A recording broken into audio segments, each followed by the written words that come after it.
Hello दोस्तों, नमस्कार। मैं अमित कुमार, रिजल्ट मित्रा वनडे एग्जाम के प्लेटफॉर्म पर आप सभी भाई बहनों का हार्दिक स्वागत करता हूं। जैसा कि आप देख पा रहे हैं, एसएससी सीजीएल के लिए बम्पर वैकेंसी आपकी आने वाली है।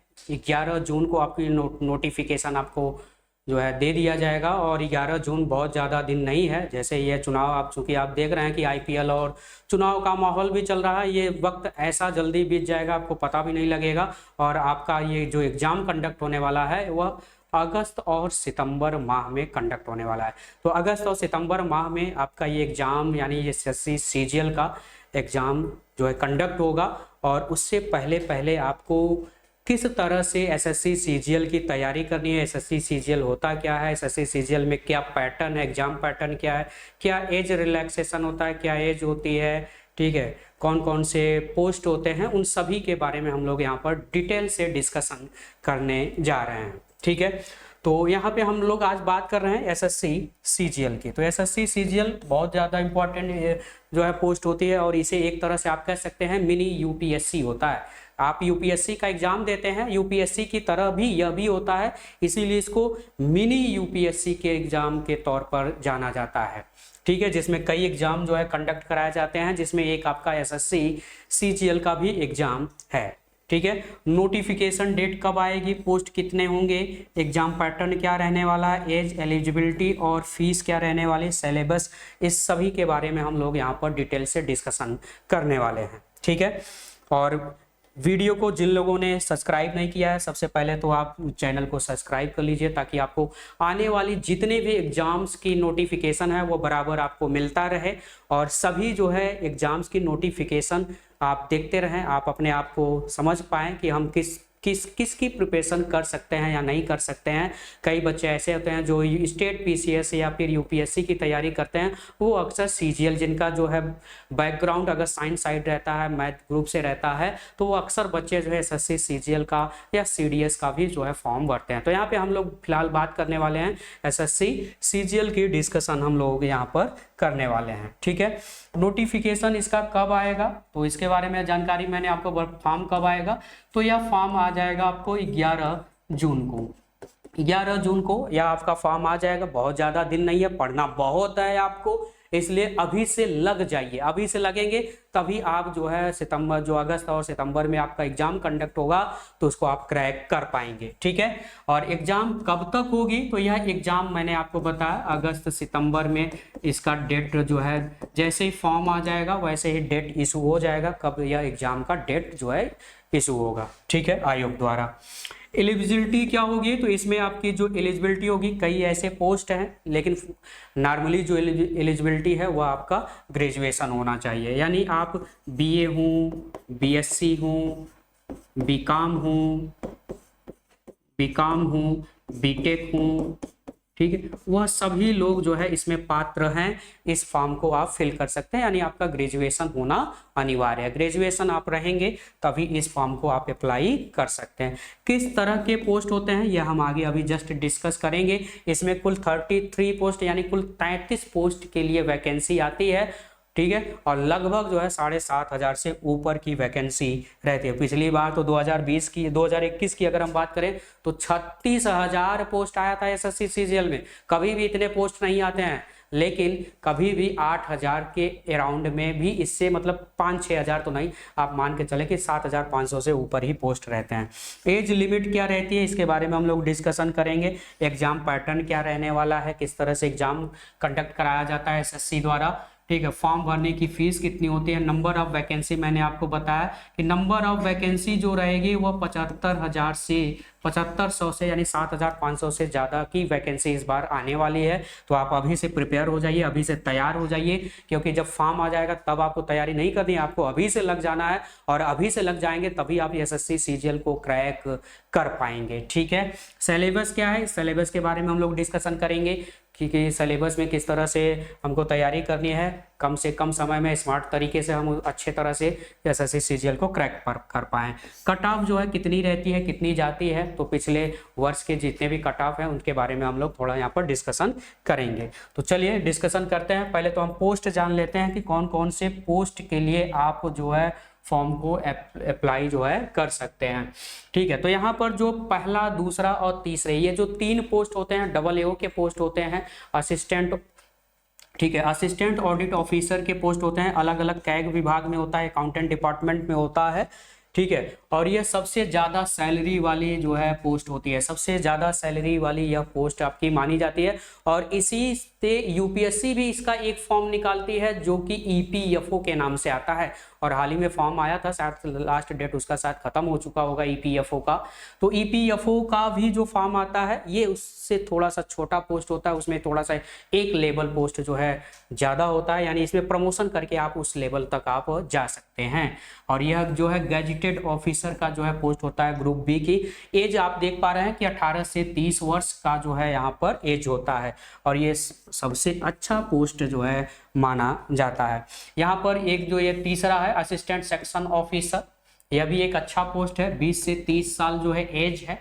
Central secretary service group B का यह जो है आपका पोस्ट है। यहाँ पे जितने भी है सब ये ग्रुप बी के पोस्ट हैं। 44,900 से लेकर के 1,42,400 आपका जो है लेवल 7 का यह पोस्ट है।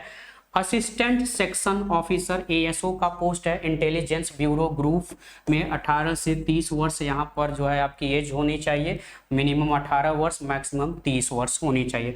Assistant section officer ministry of railway में यह पोस्ट होती है ग्रुप बी का। 20 से 30 साल जो है यहाँ पर एज होनी चाहिए।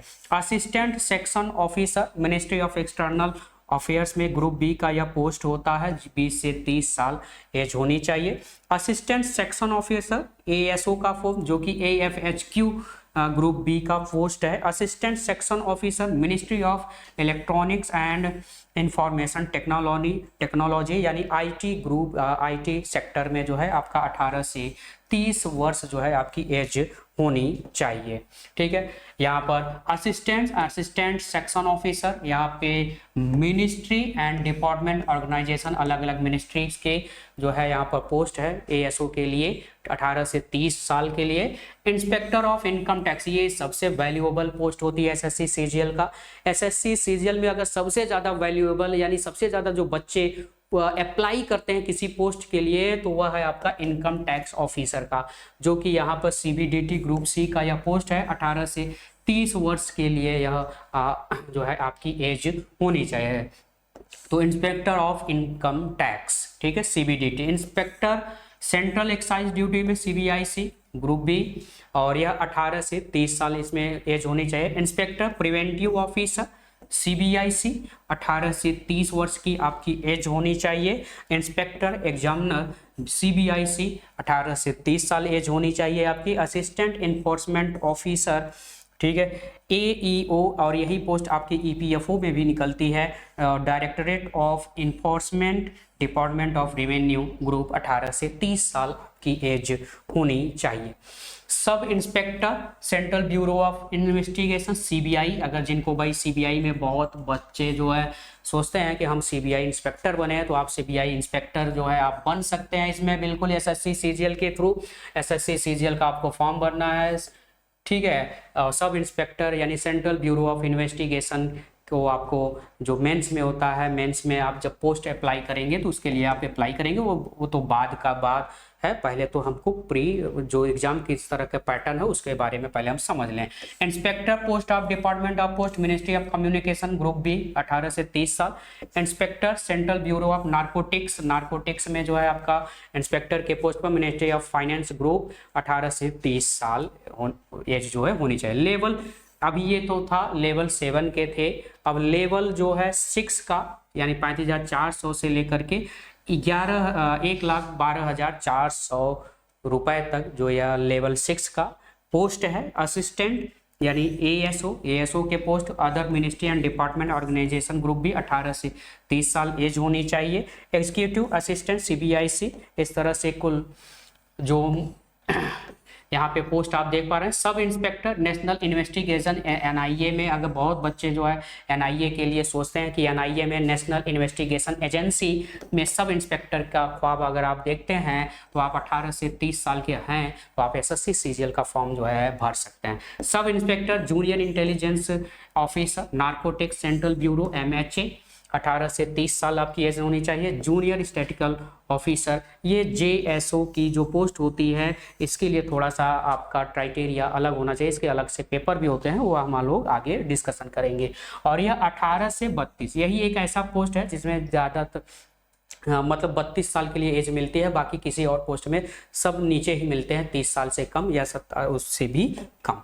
ठीक है, अब यह लेवल 5 का है। ऑडिटर, ऑडिटर जो है कई पोस्ट में होते हैं, ऑफिसर्स अंडर जो है कैग, CDGA और अदर मिनिस्ट्री डिपार्टमेंट में कई जो है ऑडिटर के पोस्ट जो है अप्लाई कर सकते हैं। एज आपकी 18 से 27 साल होनी चाहिए, 18 से 27 के ऊपर नहीं होना चाहिए। अकाउंटेंट, यहाँ पर अकाउंटेंट यहाँ पे 3 पोस्ट आप देख पा रहे हैं। एक officer, officers under CAG, controller general of accountant group C और अदर मिनिस्ट्री एंड डिपार्टमेंट, अलग अलग मिनिस्ट्री की जो है अकाउंटेंट के लिए जो है फॉर्म जो है निकलती है। यहाँ पे पोस्टल असिस्टेंट, सॉर्टिंग असिस्टेंट, इस तरह से कुल मिलाकर यहाँ पे पोस्ट आप देख रहे हैं। Tax assistant CBDT group C का यह जो पोस्ट है 18 से 27 साल जो है यहाँ होना चाहिए। ठीक है, sub inspector central bureau of narcotics, ठीक है, ministry of finance group C 18 से 27 साल एज होनी चाहिए। तो ये हम लोगों ने देखा कुछ पोस्ट हैं। इन पोस्ट में SSC CGL में सबसे वैल्यूएबल जो पोस्ट होते हैं इनकम टैक्स, CBI का या फिर नार्कोटिक्स में इंस्पेक्टर, सब इंस्पेक्टर का पोस्ट होता है जो कि सबसे ज़्यादा वैल्यूएबल होता है। इसमें बच्चे ज़्यादातर अप्लाई करते हैं, लेकिन सबसे अगर पावरफुल इसमें से SSC CGL की पोस्ट अगर कही जाए तो वह है आपके AAO का पोस्ट। ठीक है, AAO वाले जो पोस्ट होते हैं, जो कि पहला और दूसरा जो पोस्ट हमने आपको दिखाया वह लेवल 8 ग्रेड पे के जो है पोस्ट होते हैं और सबसे अच्छे पोस्ट माने जाते हैं, उसकी मेरिट भी बहुत हाई जाती है। ठीक है, एज लिमिट की अगर हम बात करें तो जो एज लिमिट की आपकी काउंटिंग की जाएगी वो हमेशा 1 अगस्त, जब भी फॉर्म निकलेगा तो 1 अगस्त 2024 से आपकी एज की काउंटिंग की जाएगी। ठीक है, तो 18 से 27 साल यानी जो निचले वाले पोस्ट थे, ऑडिटर वाले जो पोस्ट थे, उसके बाद जो है सब इंस्पेक्टर जो नार्कोटिक्स में जो पोस्ट थे, उनके लिए आपकी जो डेट ऑफ बर्थ होनी चाहिए 2/8/1997 से पहले ना हो और 1/8/2006 के बाद नहीं होनी चाहिए। ठीक है, और for the post of which age limit, जो 20 से 30 साल वाले जितने भी पोस्ट हैं उनके लिए यानी 2 अगस्त 1994 से पहले ना हो और 1 अगस्त 2006 के बाद आपके जो है डेट ऑफ बर्थ नहीं होनी चाहिए। For the post of which of the age limit, 18 से 30 साल वाले जो बच्चे हैं, अगर उन पोस्ट के लिए अगर आप अप्लाई करते हैं, ठीक है, तो उसके लिए 2 अगस्त 1994 से लेकर के 1/8/2006 के बीच में होना चाहिए, इससे पहले या इसके बाद नहीं होना चाहिए। ठीक है, उसी तरह से JSO वाला जो पोस्ट है, यह केवल एक ही पोस्ट है JSO का। ठीक है, जूनियर स्टैटिस्टिकल ऑफिसर का केवल एक ही पोस्ट है जो कि आपके 1992 से लेकर के 1/8/2006 के बीच में आपकी एज जो है होनी चाहिए। ठीक है, रिलैक्सेशन की अगर हम बात करें तो सभी लोग जानते हैं SC ST के लिए जो है 5 ईयर की रिलैक्सेशन एज में मिलती है, यानी अगर आयु में अगर छूट चाहते हैं तो 5 साल की छूट आपको मिलती है। OBC के लिए 3 साल की मिलती है। PWBD जो आप डिसेबिलिटी है, अगर आपको कोई अपंग है तो 10 साल के लिए, 13 साल के लिए। OBC है, अगर PWBD अगर है OBC में तो 13 साल और PWBD SC ST है तो 15 साल मिलता है। अगर अनरिजर्व है यानी जनरल है तो आपको 10 साल के लिए। अगर आपका कोई अंग जो है काम नहीं करता, जैसे आँख है, आँख नहीं, जैसे आपके कान है, सुन नहीं पाते हैं, या फिर आपका हेड है, ये सब चीज़ें, ठीक है, जो कि अंग आपके काम नहीं करते हैं। ठीक है, तो एग्जाम पैटर्न के बारे में अगर हम बात करें तो एग्जाम पैटर्न जो कि आपका यह एग्जाम पैटर्न 2 फेज में होता है। एक तो होता है टायर 1 और एक होता है आपका टायर 2। तो टायर 1 और टायर 2 ये 2 फेज में आपका एग्जाम होता है। पहले यह 4 फेज में हुआ करता था, लेकिन अब वर्तमान समय में यह केवल 2 ही फेज में आपका एग्जाम। एक तरह आप कह सकते हैं एक प्री और एक तरह से मेंस, यानी प्री और मेंस यहाँ पे 2 कॉम्बिनेशन आपको मिलेंगे। यानी टायर 1 में आपको टोटल 100 प्रश्न मिलेंगे, 25-25 प्रश्न के, जिसमें आपका रीजनिंग वाला जो पोर्शन है, रीजनिंग से 25 प्रश्न 50 नंबर के, यानी हर एक प्रश्न जो है 2 नंबर का रहने वाला है, तो 25 दूना 50 मार्क्स का। ठीक है, जनरल अवेयरनेस यानी जो जीके है, जिसमें आपका भूगोल, इतिहास, साइंस वगैरह सारी चीजें रहेंगी। 25 प्रश्न 50 नंबर का। और क्वांटिटेटिव एप्टीट्यूड यानी जो अंक गणित है आपका, यानी जो मैथ वाला पोर्शन है, तो मैथ वाला जो पोर्शन है वहां से भी 25 प्रश्न और 50 नंबर का यह पूछा जाएगा। और इंग्लिश लैंग्वेज एंड कॉम्प्रिहेंशन से आपके 25 प्रश्न यानी 50 नंबर के, यानी टोटल नंबर ऑफ क्वेश्चन होंगे 100 और 200 मार्क्स का होगा। ठीक है, तो 200 मार्क्स का 100 प्रश्न होते हैं और कट ऑफ इसकी बड़ी हाई जाती है, इसलिए आपको बहुत तैयारी करने की जरूरत है। तो ये टायर 1 में आपका यह पेपर होने वाला है और यह जो पेपर होगा वह सीबीटी मेथड होगा। कैसा मेथड होगा? सीबीटी मेथड होगा, कंप्यूटर बेस्ड टेस्ट होगा। यानी आपको पेपर नहीं मिलेगा, आपको ऑनलाइन पेपर देना पड़ेगा। तो आपको ऑनलाइन पेपर देना है, उसी तरह से आपको प्रैक्टिस भी करनी है। और यह 100 प्रश्न आपको केवल 60 मिनट में ही करने हैं। 60 मिनट का मतलब आपको 1 घंटे का टाइम मिलेगा और 1 घंटे में आपको 100 प्रश्न जो है करने हैं 200 नंबर्स के। ठीक है, टायर 2 में अगर हम बात करें तो टायर 2 में आप देखें किस तरह का यहाँ पर, तो टायर 2 में जो पेपर 1 होता है, टायर 2 में जो पेपर, यहाँ पे 3 पेपर होते हैं। पेपर 1 होता है, पेपर 2 होता है, पेपर 2 होता है। पेपर 1 सभी के लिए कंपलसरी है, सभी जितने भी पोस्ट हैं, जितने भी हमने यहाँ पे 34-35 पोस्ट बताया, सभी पोस्ट के लिए आपको पेपर 1 तो आपको देना ही पड़ेगा।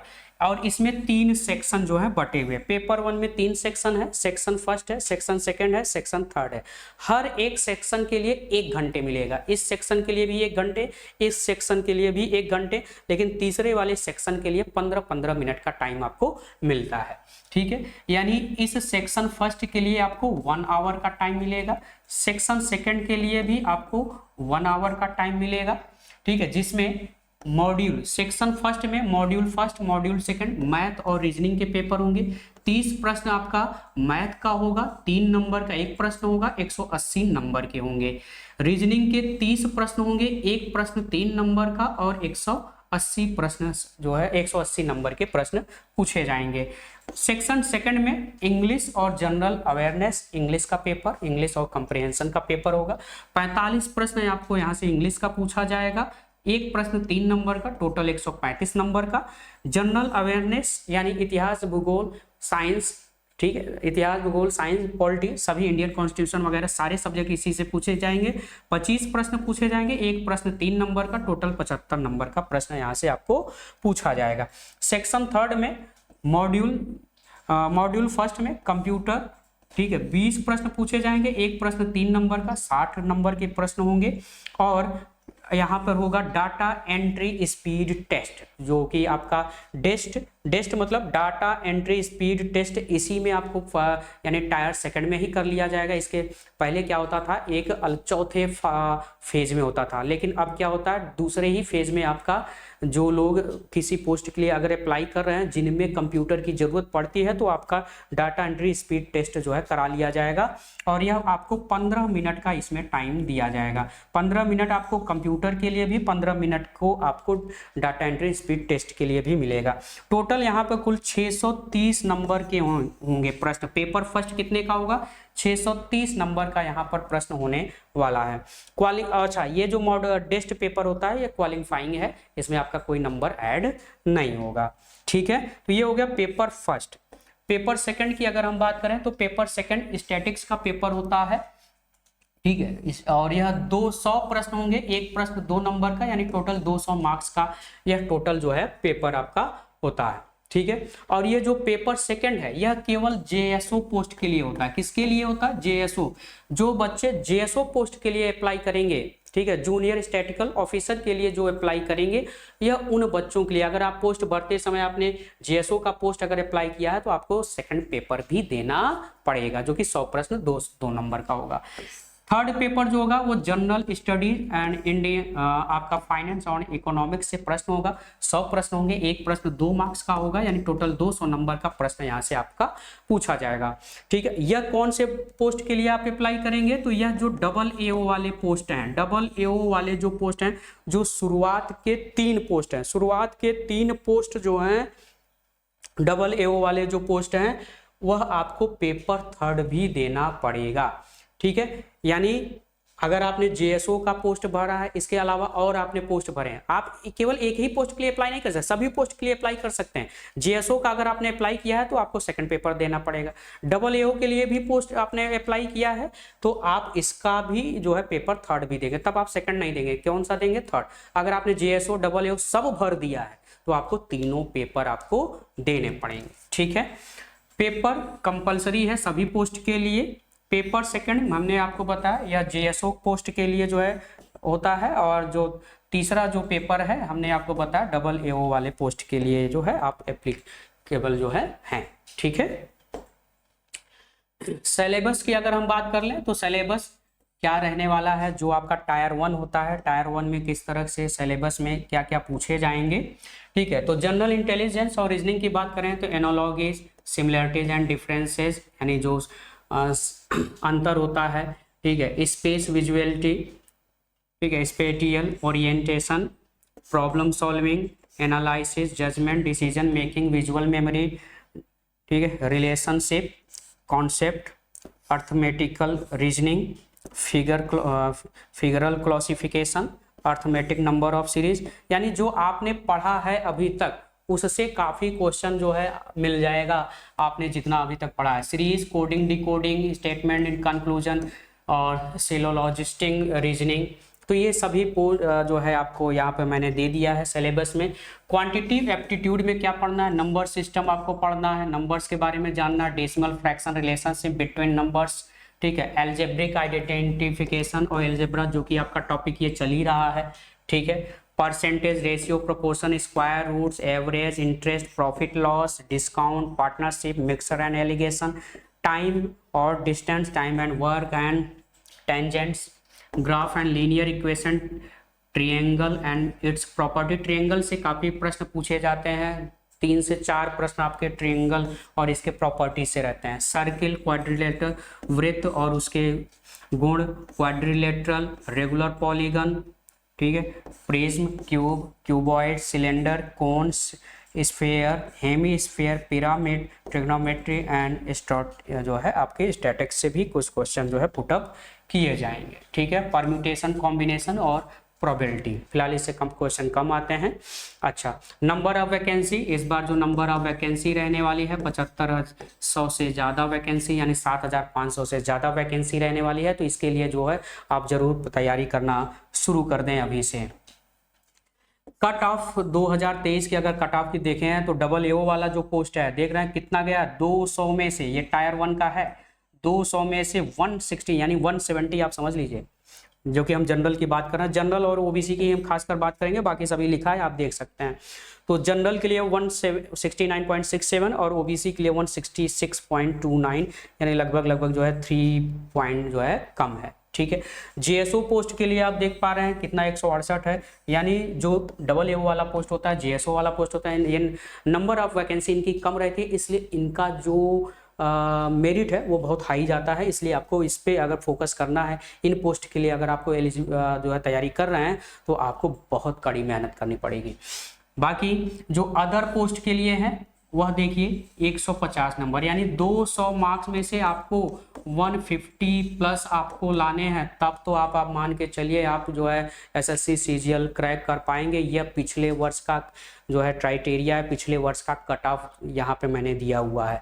और वहीं ओबीसी की अगर हम बात करें तो यह 143 नंबर है, यानी आपको अगर प्रिपरेशन कर रहे हैं एसएससी सीजीएल के लिए, जो कि मिनी यूपीएससी कहा जाता है, अगर इसकी प्रिपरेशन कर रहे हैं, अच्छे से तैयारी करना चाह रहे हैं, तो आप हमारे रिजल्ट मित्रा वनडे एग्जाम टीम से आप जुड़ जाइए। आपको पूरा कवर कराया जाएगा, यहाँ पर पूरा होल सिलेबस कराया जाएगा आप, क्योंकि एग्जाम जो है आपका अगस्त सितंबर में होने वाला है, ठीक है। तो आप अभी से तैयारी शुरू कर देंगे तभी आप जो है एसएससी सीजीएल को क्रैक कर पाएंगे। जिनका सपना है सीबीआई बनना, जिनका बनना है इनकम टैक्स ऑफिसर बनना, तो वो अब तैयार हो जाए हमारे साथ, और रिजल्ट मित्रा की टीम आपको वहां तक जरूर पहुंचाएगी, ठीक है। तो यह सिलेबस रहा, और जितने भी पोस्ट हैं इन सभी पोस्ट के बारे में कितनी सैलरी होती है, किस तरह से वर्क करना होता है, अलग अलग पोस्ट का मैं अलग अलग से भी मैं आपको बना के बताऊंगा। किस तरह से लोग जो है इस पोस्ट के लोग किस तरह से काम करते हैं, कैसे आपको प्रिपरेशन करना है, कि हम जो है अच्छे से इसको निकाल पाएँ। कौन कौन सी बुक्स पढ़नी है कि इसको हम अच्छी तरह से क्रैक पढ़ पाएँ। इंग्लिश की कौन सी बुक पढ़नी है, मैथ की कौन सी बुक पढ़नी है, फिर जो है जनरल अवेयरनेस की कौन सी बुक पढ़नी है, रीजनिंग की कौन सी बुक पढ़नी है, ताकि आप इस एसएससी सीजीएल जो कि मिनी यूपीएससी कहा जाता है इसको आप अच्छे से क्रैक कर पाओ। ठीक है, तो इसी के साथ चलिए नेक्स्ट नोटिफिकेशन आप हमारे साथ बने रहिएगा, तब तक आप देखते रहिए, सावधान रहिए। जय हिंद।